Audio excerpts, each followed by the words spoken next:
ओम सिद्धि ओम नमो सिद्धेभ्यः ओम नमो सिद्धेभ्यः वन्दे तु सौवसिद्धे ध्रुवमचलमणो गतिं पते वोक्षामि समयपाहुडविडमो शुद्ध केवली नमः समय साराय स्वानुभूत्या चकासते चित्त स्वभाव भावाय सर्वभावान्तरचिते मंगलम भगवान वीरो मंगलम गौतमो गणी मंगलम कुंद कुंदार्यो जैन धर्मोस्तु मंगल सर्वकुल मंगल मांगल्यम सर्वकल्याणकारकम प्रधानं सर्वधर्माणां जैनं जयतु शासनं जैनं जयतु शासनम्।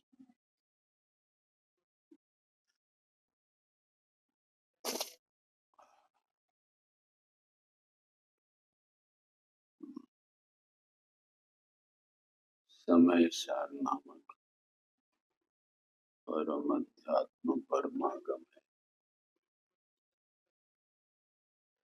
जिस परमागम में अपने शुद्धात्म तत्व के जो निधान है,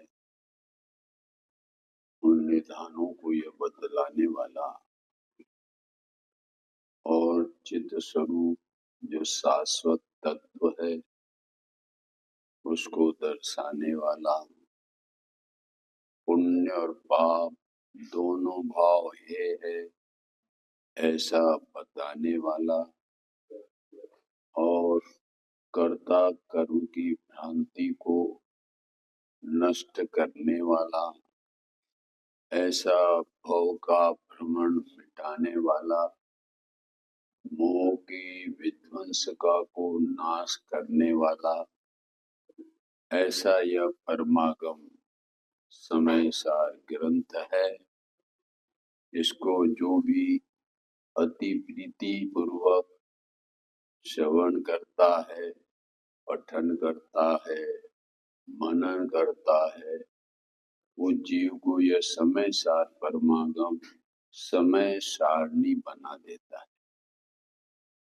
ऐसा यह महाग्रंथ हम सबके परम सौभाग्य से प्रतिदिन स्वाध्याय हम और आप कर रहे हैं।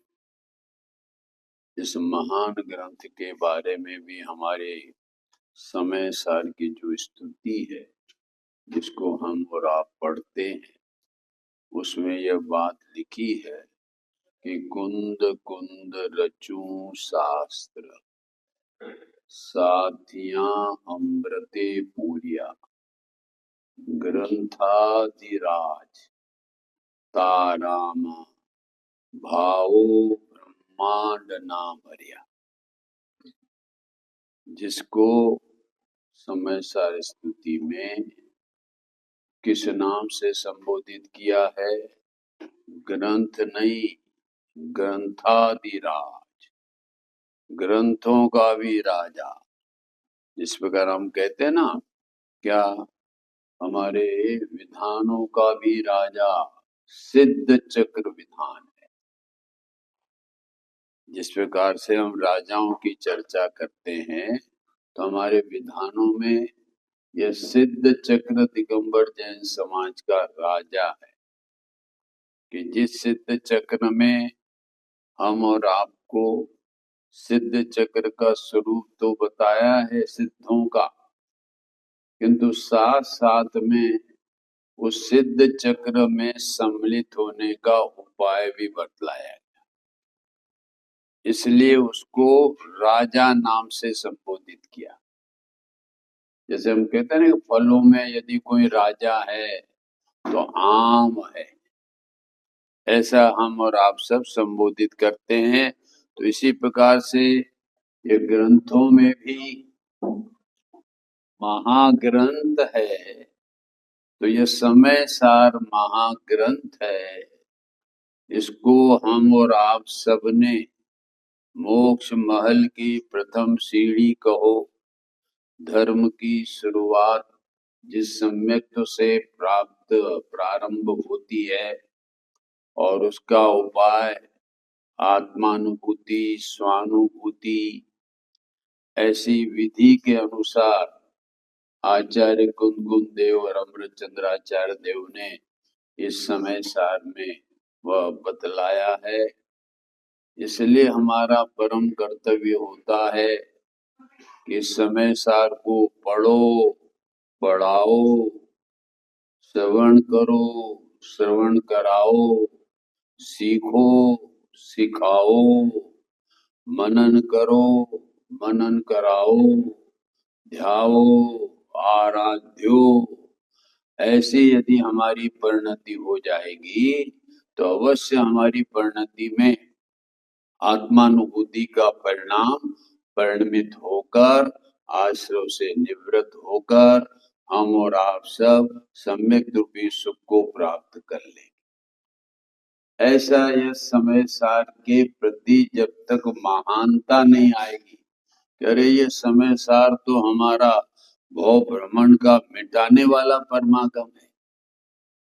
अरे जगत में कोई भी गरीब को एक साहूकार 1000 देता है तो जीवन भर उसका उपकार मानता है, और ये तो जन्म जन्म तक उपकार करने वाला यह समय सार परमागम है। इस उपकारी के प्रति हमारा समर्पण पना ही नहीं होता। जो हम और आपको इस समय सार में जो वस्तु का, शुद्धात्म तत्व का स्वरूप समझाया गया है, उसके प्रति हमारा सर्वस्व समर्पण ही नहीं होता। और जबकि हमारे पास सर्वस्व समर्पण करने की निधि भी है, 5 ज्ञान है, उन 5 ज्ञानों में हमारे पास मति और श्रुति एक निधि है, निधि, जिसका हम और आप उसको 5 इंद्रिय के विषय कषायों में लगाकर बर्बाद कर रहे हैं, जला रहे हैं। किसको? मति और शुद्ध ज्ञान को। ये सोच लो, ये निधि है जो निधान की अनुभूति करके तुम्हें निधान परिणामों में परिणमित करा देवे। ऐसे तुम्हारे पास निधि है मति और शुद्ध ज्ञान की। 5 ज्ञानों में यह निधि है। मन परियोग अवधि ज्ञान में आत्मानुभूति करने की वह कला ही नहीं है, उसमें वह विधि नहीं है। विधि तो हमारे पास है, जिस विधि का हम और आप अनादि से उसका उपयोग, सदुपयोग नहीं कर रहे हैं, दुरुपयोग कर रहे हैं।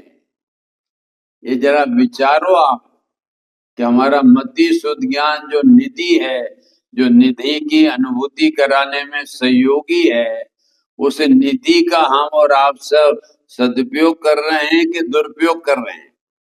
उसको 5 इंद्रिय के विषय कषायों में उस ज्ञान को जला रहे हैं कि उस ज्ञान में शीतलता प्रदान करवा रहे हैं। ये यदि ख्याल आवे ना, तो आपको ये मति और शुद्ध ज्ञान के प्रति आपका परिणाम आपके अंदर में सजग हो जावे कि नहीं नहीं, अब मेरा मति शुद्ध ज्ञान, इसका तो सदुपयोग मैं अपने एकमात्र आत्म कल्याण में लगाऊंगा, आत्मा को प्रत्यक्ष करने में लगाऊंगा, अन्य करने में नहीं लगाऊंगा। ये सोच लो।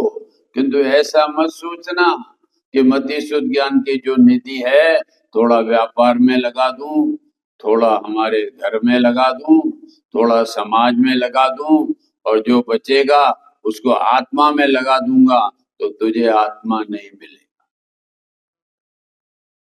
आत्मा प्राप्त करना है तो सर्वस्व, ये भले हो घर के परिवार के, सब हो, कार्य हो, किंतु अंदर में मति शुद्ध ज्ञान कहीं पर भी, जैसे मक्खी मात्र किसी भी जगह वह टिकती नहीं है, एकमात्र मिश्री पर टिकती है।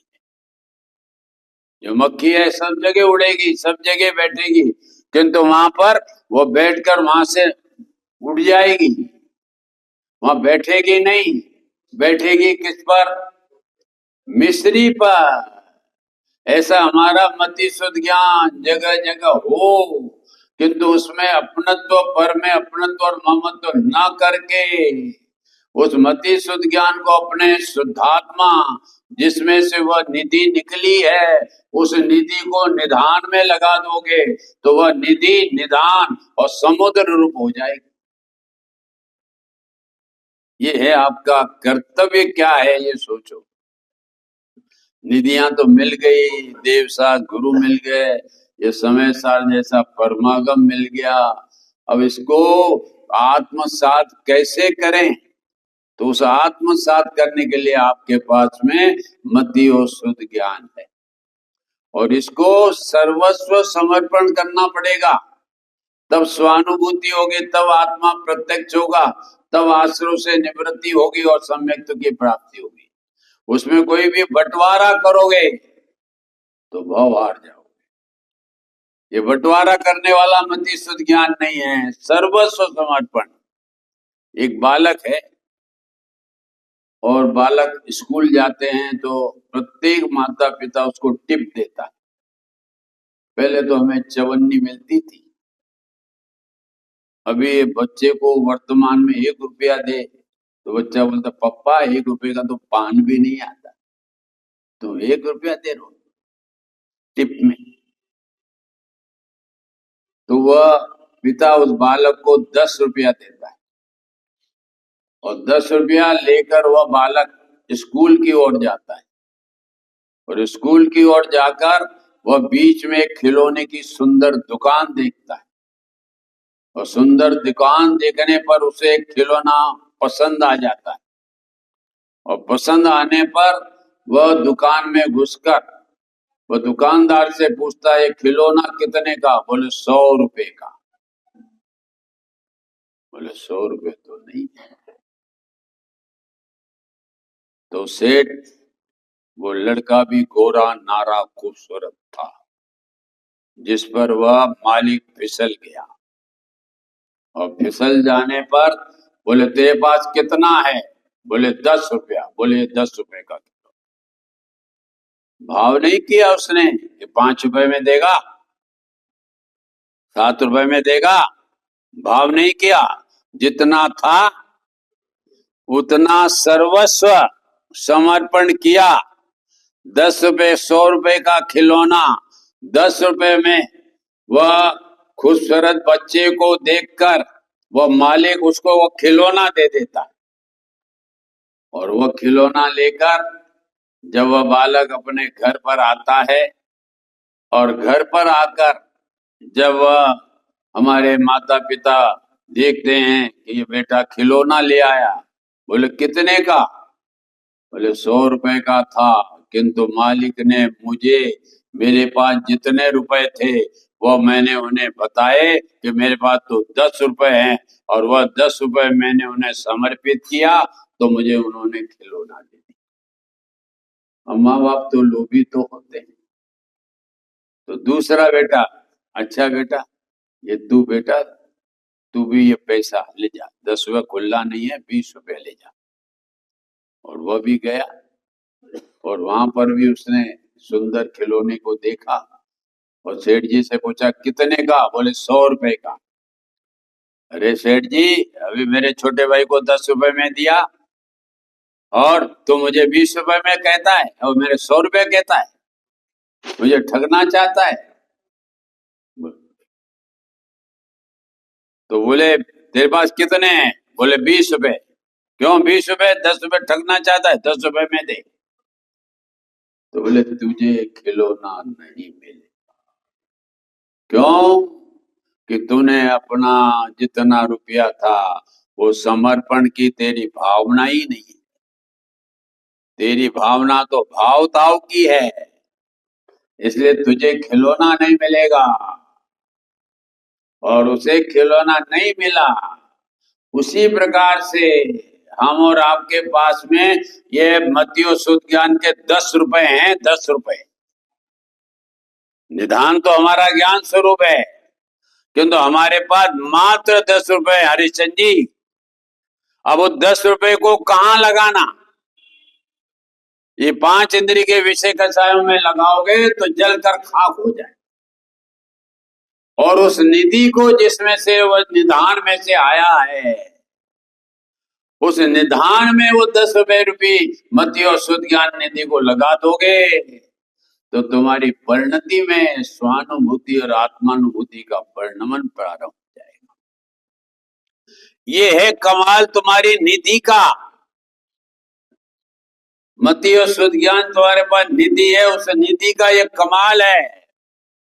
और वह कमाल तो हमारा वह ऐसा है कि एक बार निधि मति शुद्ध ज्ञान के द्वारा स्वानुभूति हो गई और फिर वह स्वानुभूति चैलेंज करती है कि जिसने मुझे एक बार भी अपनाया, अब मैं उसे पूर्ण हुए बिना रहूंगा नहीं।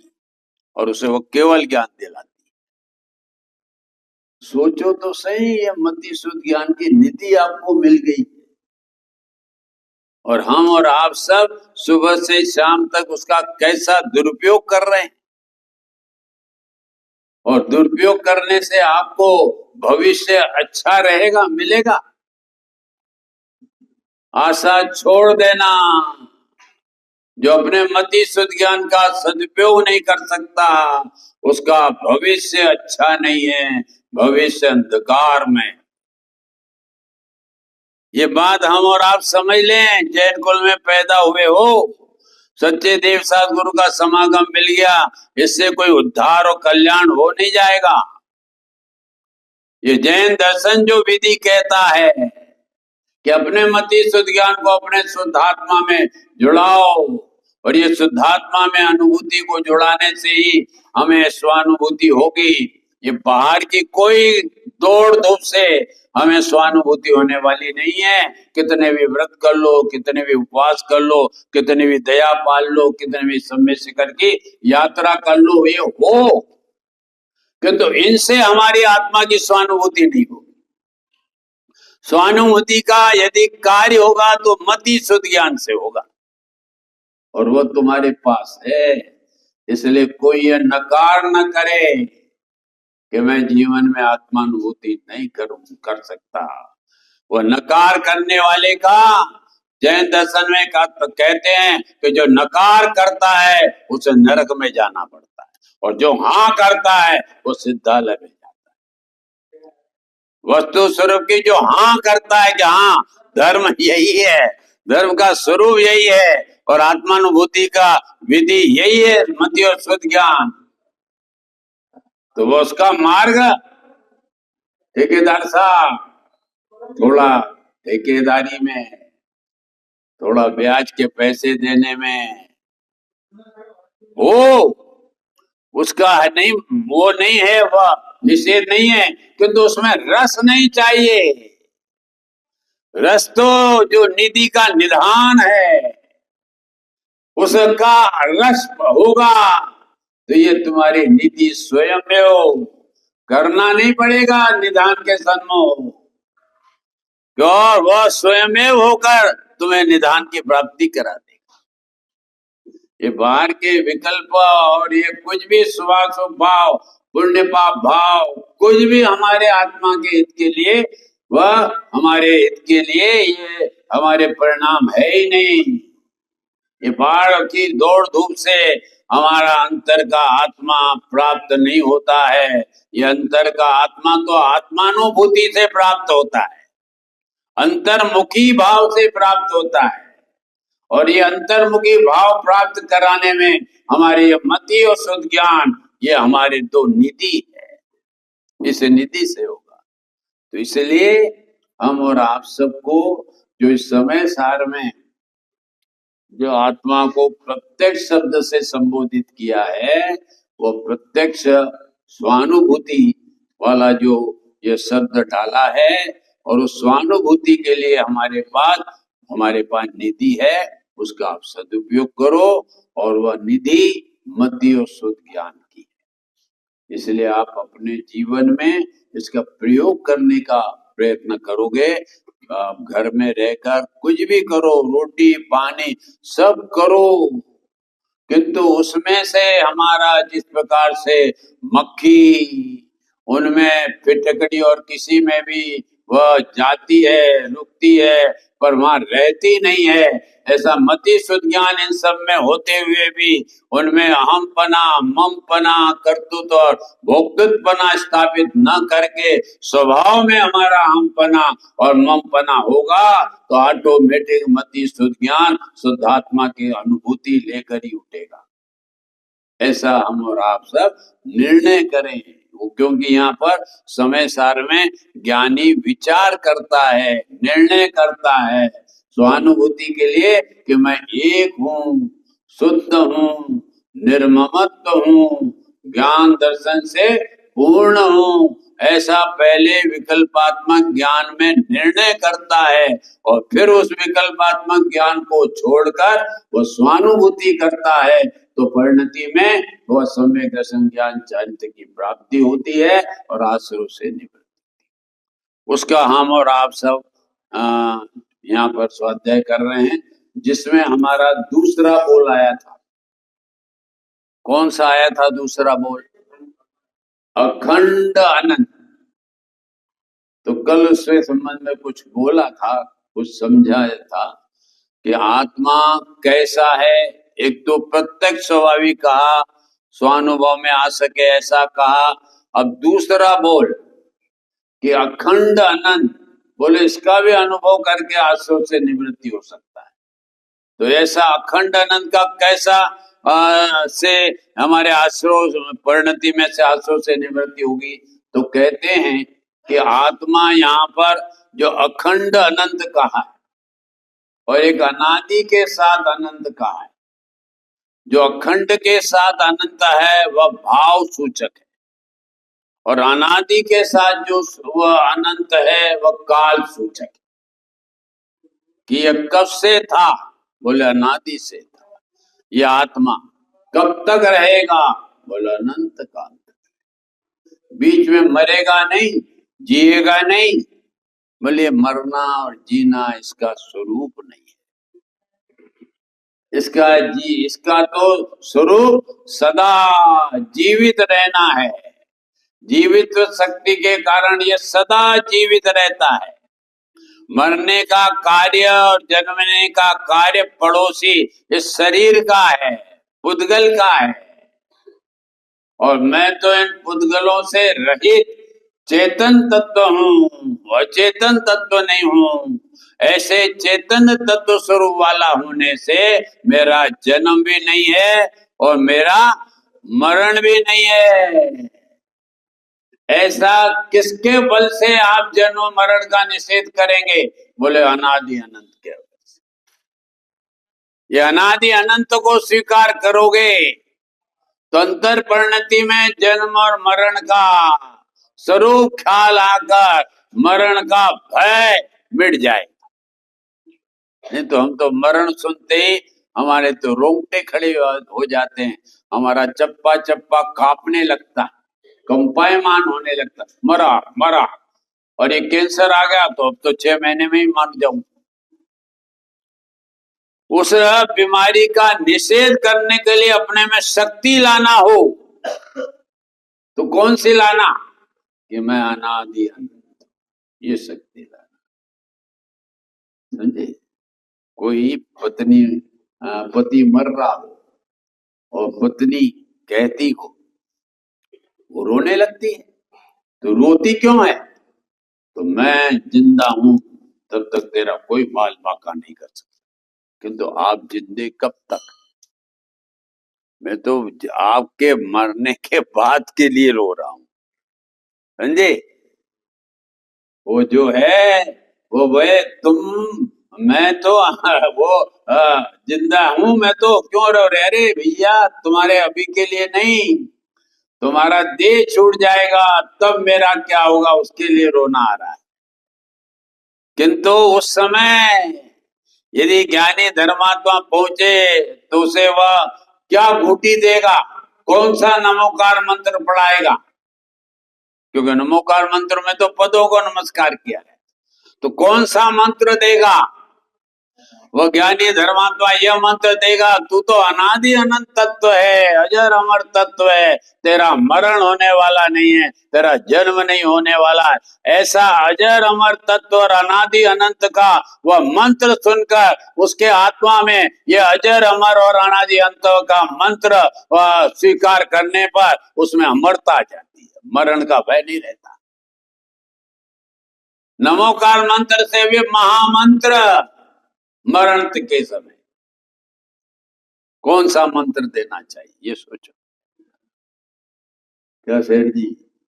जी हाँ, अनादि अनंत ये मंत्र है, ये याद रखो। देह छूटने लगे तो कोई भी कहेंगे कोई रो मत, मैं तो अनादि अनंत हूं। ये तो पर्याय है, ये तो छूटने वाली थी, इसका वियोग होने वाला था, किंतु मैं अपने जीवन में शुभ भाव किया है, उस शुभ भाव से मैं स्वर्ग में जाऊंगा, तो तुम रोते क्यों हो? मुझे अच्छा भाव मिल रहा है। क्या रेशन जी? क्या? हाँ, ये औदारिक शरीर तो सड़ा गला था मेरा शरीर, और मेरे को वैकृतिक शरीर मिलेगा, सुंदर शरीर मिलेगा, तुम रोती क्यों? समझे? तुमको तो वैराग्य आना चाहिए, रोने का क्या काम है? समझे? रोना नहीं है। आप अच्छे पथ पर जा रहे हो। अरे कोई बच्चा हमारा देश छोड़कर विदेश जाता है तो किसके लिए जाता है? अच्छी पढ़ाई के लिए जाता है।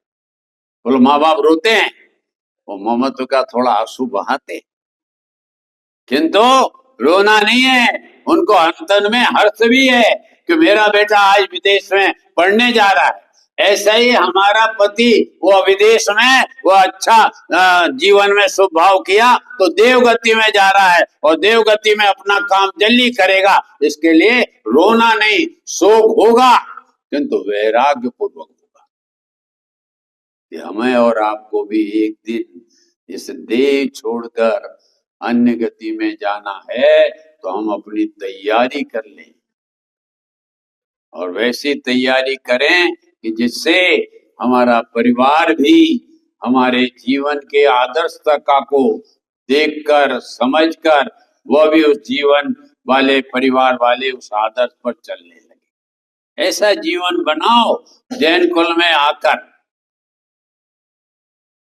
और वह जीवन स्वानुभूति बगैर सफल नहीं होता। और उसकी बात हम दूसरा पॉइंट में आ रहे हैं कि आत्मा अखंड अनंत है, दूसरा इसी लाइन में अनादि अनंत है, और यहाँ पर अखंड के साथ में हमने अनंत शब्द जो रखा है वह भाव सूचक है, और अनादि के साथ में जो शब्द है वह काल सूचक है। अखंड के साथ में जो अनंत है वो भाव सूचक का अर्थ क्या है कि आत्मा अखंड स्वभावी है, और अखंड स्वभावी होने पर भी वह अनंत गुण वाला है। एक दो गुण नहीं, कितने? अनंत गुण। और अनंत गुण कितने हैं उसकी बात मैं भाषा कल बताऊंगा कि हमारे में अनंत गुण कितने हैं, जिसका हमें गौरव आएगा। आपका आत्मा उछल जाएगा, मैं इतने गुणों का भंडार, समुद्र सम्राट, और पर्याय में मैं दीनता कर रहा हूं, इसको धिक्कार है, धिक्कार है ऐसी पर्याय में मेरी दीनता को। ये घड़ी बजती थी ना पुराने जमाने में, क्या गोलक की थी, तो उसमें क्या आवाज आती? धिक धिक धिक, ऐसी आवाज आती थी।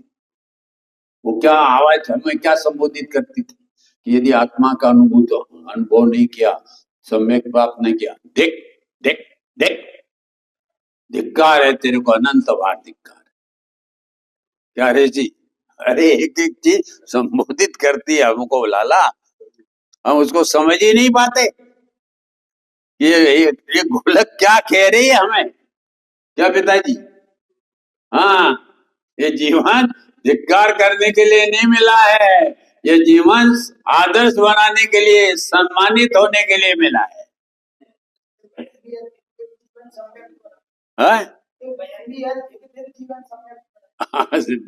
जीवन सम्यक तो बिना, बराबर है, ये जीवन को अनंत बार धिक्कार है। ये जीवन में 2-4 बार याद कर लिया करो, क्या रे जीवन में धर्म नहीं हो रहा है, सम्यक तो नहीं हो रहा है, तो जीवन को धिक्कार है। देह छोड़ना पड़ेगा तो हाय हाय करके छोड़ना पड़ेगा, समाधि पूर्वक नहीं छूटेगा। इसलिए जीवन में धर्म आवश्यक है, स्वानुभूति आवश्यक है, सम्यक दर्शन आवश्यक है। इसलिए तो कहा दौलत राम जी ने, क्या कहा? आत्म का हित है सो सुख, आकुलता बिन कहिए, आकुलता शिव माहिन ताते, शिव मग लाग्यो चाहिए चाहिए चाहिए। आवश्यकता कि मोक्ष मार्ग में लगना चाहिए, वायदा नहीं क्या, चाहिए। यदि आप अपना जीवन सफल और सुंदर और पवित्र बनाना चाहते हैं तो किसमें लगना चाहिए? बेटे को कहते ना, यदि तेरा जीवन अच्छा बनाना है तो तुझे व्यापार में लगना चाहिए, डॉक्टरी में पढ़ना है तो उसकी पढ़ाई में लगना चाहिए, क्रिकेट का यदि तू बनना चाहता है वो टॉप, तो उस क्रिकेट के अभ्यास में लगना चाहिए। ऐसे जीव को मोक्ष मार्ग में लगना है तो क्या कहते हैं कि मोक्ष मार्ग में लगने के लिए शिव मग में लगना, अर्थात सम्यक दर्शन ज्ञान चरित्र में लगना चाहिए। इससे तेरा आत्मा का भाव का अभाव होगा और जीवन कल्याण में होगा। कितनी सुंदर बातें जिनवाणी में एक एक अद्भुत से दी है, यदि उस पर ध्यान देवे ना तो हमारा आत्मा ये पृथ्वी से उछल जाए।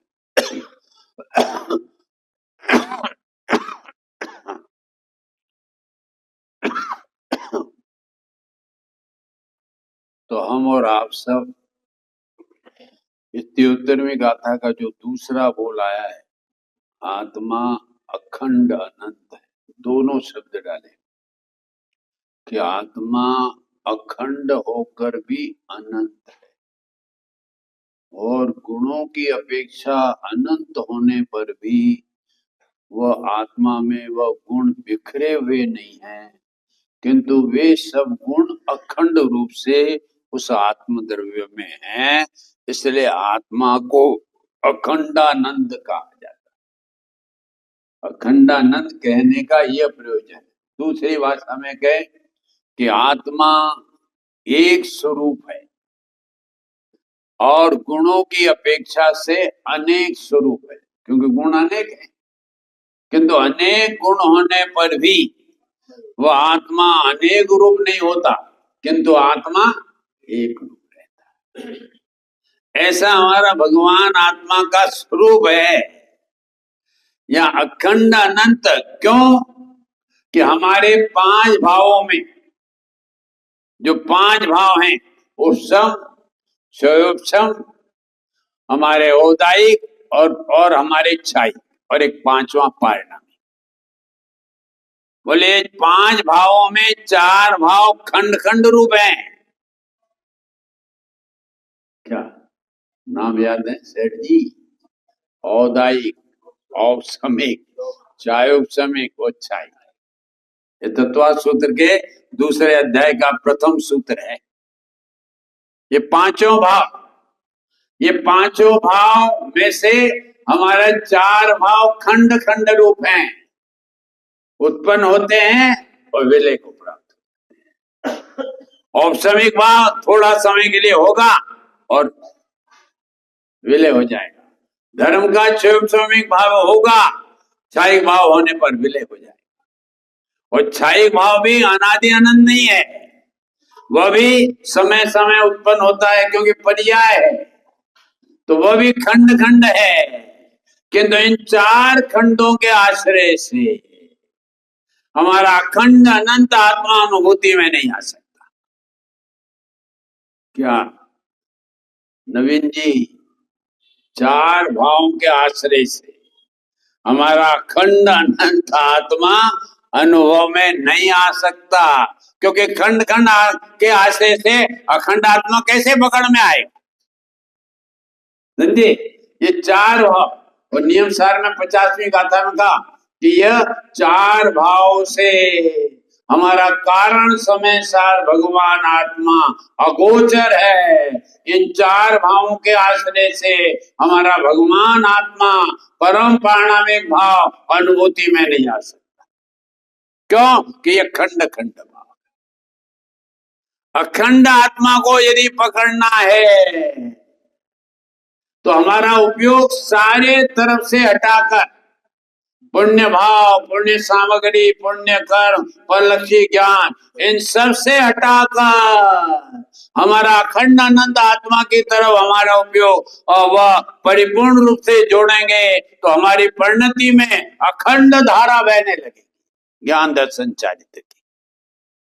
क्या चाहते हो आप लोग? यदि अपनी परिणति में सम्यक दर्शन ज्ञान चारित्र की अखंड धारा बनाना चाहते हो तो अपने आप को अखंड आनंद आत्मा स्वीकार करो। क्या बात है? क्या जितेंद्र जी? हाँ बोलो। आत्मा का रूप कैसा है? हाँ, आत्मा का रूप कैसा है बोलो। हमारे यहाँ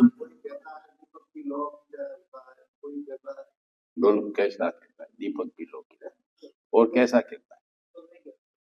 हाँ? आत्मा कैसा है? शरीर वाला है। आत्मा कैसा है? राग वाला है। सब लोग कहते हैं, अन्य दर्शन वाले कहते हैं आत्मा कैसा है? अनेक रूपों वाला है। ये अनेक रूपों की जो बात आती है ना, वह जैन दर्शन में पर्याय की अपेक्षा से आती है कि आत्मा सम्यक दृष्टि है, आत्मा मिथ्या दृष्टि है, आत्मा हमारे श्रेणी वाला है, आत्मा केवल ज्ञान वाला है, आत्मा सिद्ध है। ये किसकी अपेक्षा से? ये पर्याय की अपेक्षा से है। किंतु हमारा आत्मा तो इन पर्यायों से पार अखंड अनंत है। कोई खंड खंड रूप हमारा आत्मा है नहीं। यदि इस अखंड अनंत आत्मा को पकड़ना पड़ेगा तो उपयोग को सब तरफ से सीमित करना पड़ेगा, और सीमित करके वह अखंड अनंत आत्मा में आप लगाओगे तो उसमें से सम्यक दर्शन ज्ञान चारित्र की अखंड धारा बहने लगी। जैसे होज टंकी है ना, ठेकेदार आप तो सब जगह लगाते हो टंकी, वो टंकियां हैं और वो टंकी फुल भरी है और उस टंकी में 6 नल है और उस टंकी का परिपूर्ण पानी निकालना हो तो बोले तो वह पानी खंड खंड रूप होकर निकलेगा कि अखंड रूप? वो 6 नलों के माध्यम से जो निकलेगा वो पानी खंड खंड रूप होकर निकलेगा कि अखंड रूप होकर? वो खंड खंड रूप होकर निकलेगा। वो अखंड एक साथ नहीं निकल सकता। अब यदि हमें उस टंकी का पानी वो अखंड रूप से बहाना हो तो क्या करना पड़ेगा? उल्टा करना पड़ेगा, तो वह हमारी टंकी का पानी अखंड धारा रूप से बहे।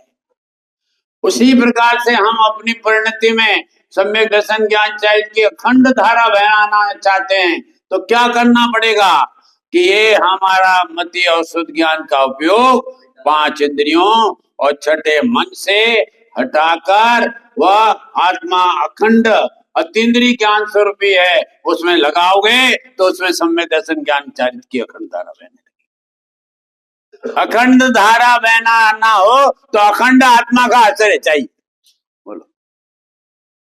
अन्यथा वह अखंड धारा बहने वाली नहीं है। आपने कहा ना, उस धग्गे को उल्टा करना पड़ेगा। जब हम ये उल्टे की बात कहते हैं ना, तो लोगों को आश्चर्य होता है, जैसा ये शास्त्र उल्टा है। तो बोले अब उस उल्टे को उल्टाओ तो क्या होगा? और तुम्हारी मान्यता अनादि से उल्टी है कि सीधी? बस ये जिनागम हमारी मान्यताओं को जो अनादि से उल्टी है, वो उल्टी मान्यताओं को ये जिनागम कहता है सीधी करने की। और सीधी करने की कहता है तो क्या होगा? सीधे हो गए कि उल्टे? अरे ये महावीर का जीव भी दावा नहीं कर सकता कि मैं अनादि से उल्टा नहीं था। ये भी नहीं कर सकता। क्या चाहिए? ये भी उल्टा तो कौन सी पर्याय में? सी की वजह। ये अपने आप को उल्टाया और चारण निधि मुनि राजों की बात सुनकर सुलटा, और सुलटा होकर 10वें भाव में भगवान महावीर बन गया। जब भगवान महावीर का जीव भी अनादि से उल्टा है, हम और आप भी अपनी मिथ्या मान्यताओं से उल्टे हैं। इस मिथ्या मान्यताओं को उल्टाने के लिए ये हमारी जिनवाणी समय सार उल्टाने के लिए कहती है कि एक बार उलट जाओ, अपने उपयोग को पर पदार्थों से पर्यायों से हटाकर आत्मा के सन्मुख लगा दो, तो तुम सुलट जाओगे और तुम्हारी धारा सम्यक दर्शन ज्ञान चारित्र्य कर।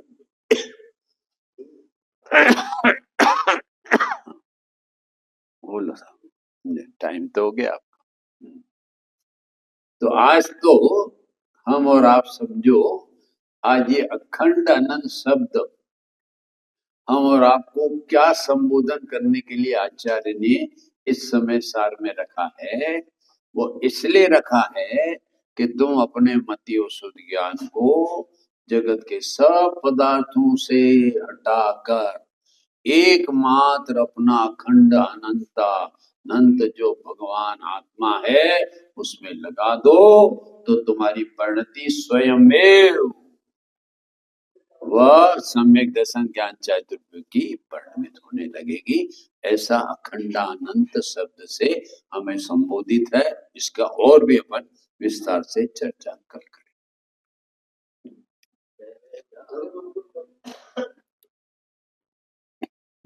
ज्ञान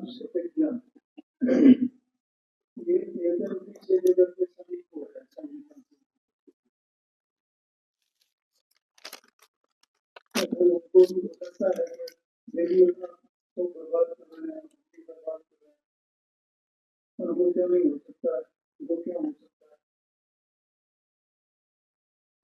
देखो, 5 प्रकार की वृत्तियां कही हैं। शोषण वृत्ति,